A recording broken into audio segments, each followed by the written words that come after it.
east side to the west side, and then head out to the statue. So you're going to get really close, but almost as close to the statue as there to the ferry terminals over here. And don't worry about where you're seated either, because our captain does a 360 right in front of the statue. So you know, the left side, the right side, the stern, the bow, all get your chance. But we're covering a good part of this lower shoreline, starting on the East River, where New York's port got its start, then advancing in the steam age and the steel age. The ships got bigger, they got longer, they went to the more expansive waters on the other side of the island, the North River, or as we call it today, the Hudson River. And then with the advent of containerization, they moved all the way out past the Statue of Liberty to the New Jersey waters, business is located there. So the tip of the island here on the right is where the Dutch fort went in 1624, 15 years after Henry Hudson sailed in these waters in 1609. And then later, another fort went in on the waterfront, and with cannon in 1809, the Battery, or officially Castle Franklin.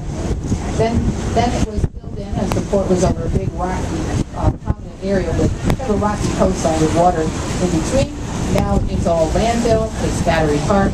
In the first ridge coming up on our right, you'll see two columns of cement panels in two rows. The East Coast Memorial, dedicated to the almost 5,000 servicemen who died defending the waters of North Atlantic in World War II.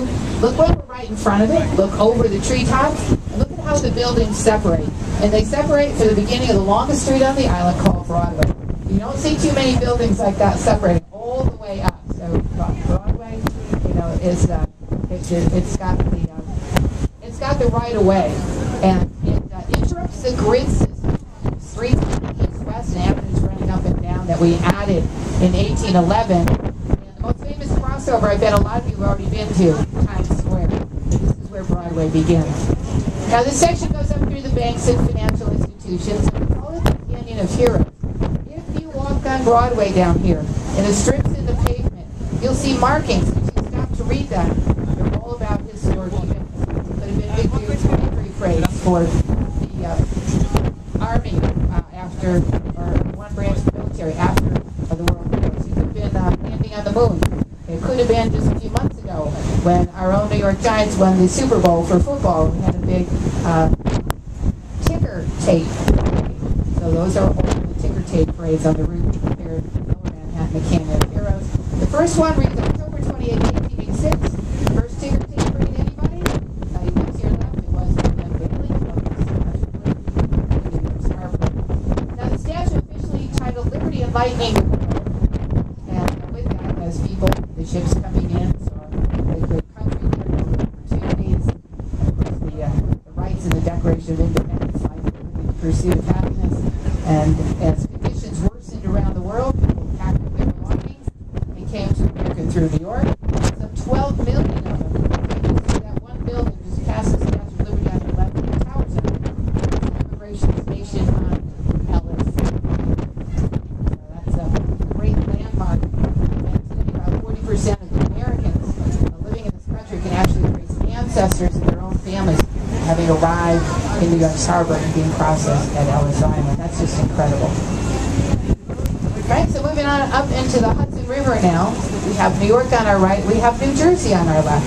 First big tower, and the only really big tower in the New Jersey side is Goldman Sachs of 2002. And it's the tallest tower in the entire state of New Jersey today.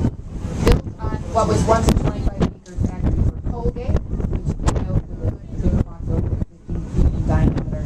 That was the largest, at least analog clock ever made. And representative of Colgate, a great company, still even greater today with global expansion. And of course, as the ships moved out of the Hudson River and the companies moved out to build factories all over the world, the waterfront has changed. Goldman Sachs went in, Jersey City on the decline, on the rise again with new towers. But Colgate, like many companies, still headquartered here in Lower Manhattan. Oh, with the New York and New Jersey Port Authority here in Lower Manhattan, the World Trade Center would rise in the 60s. The waterfront changing. You see the building with a 6-tier roof on the right, now the Museum of Jewish Heritage.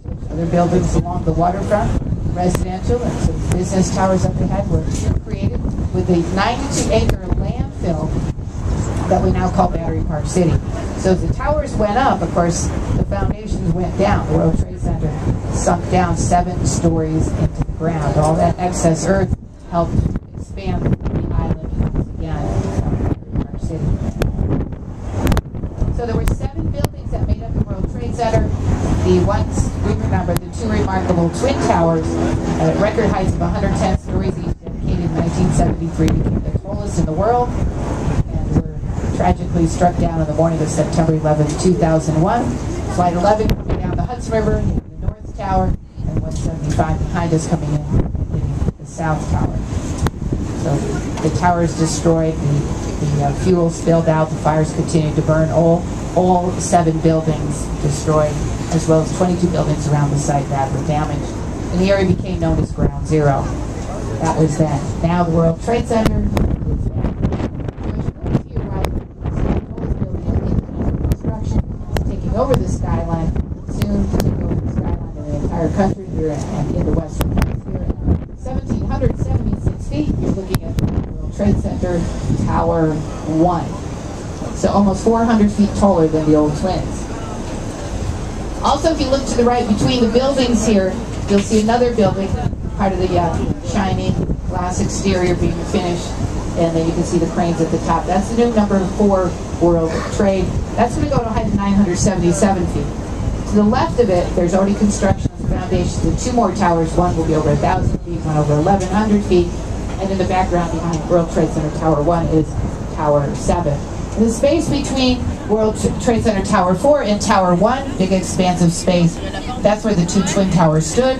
And today at ground level, going down into the foundation, again you can see the foundation walls with 30-foot waterfalls, and then again dropping further down, creating the 911 memorial.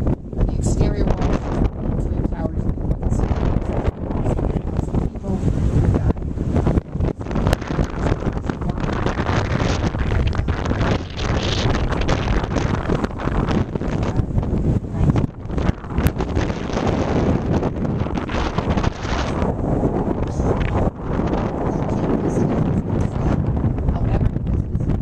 Site, visitation is limited. You need a ticket, free ticket. Where can you get the ticket? Leaving the seaport where we dock, right across the street is the beginning of Fulton Street. Let's keep your back to the waterfront. Less than a 10-minute walk will get you to Broadway. There you see the oldest standing structure in side of it, straight up on the sidewalk, handing out tickets to the 911 memorial. Either that or you can just walk around the perimeter around the street and see it, but you do need a ticket. Right, so then you've got the buildings on the waterfront here in our city for our financial center. These buildings were damaged and rebuilt. And then the other side looking in at the new development taking place at the World Trade Center site today. Take a picture. A year from now, the World Trade Center Tower 1 will be done. You'll see pictures on TV or in the newspapers. See what you took.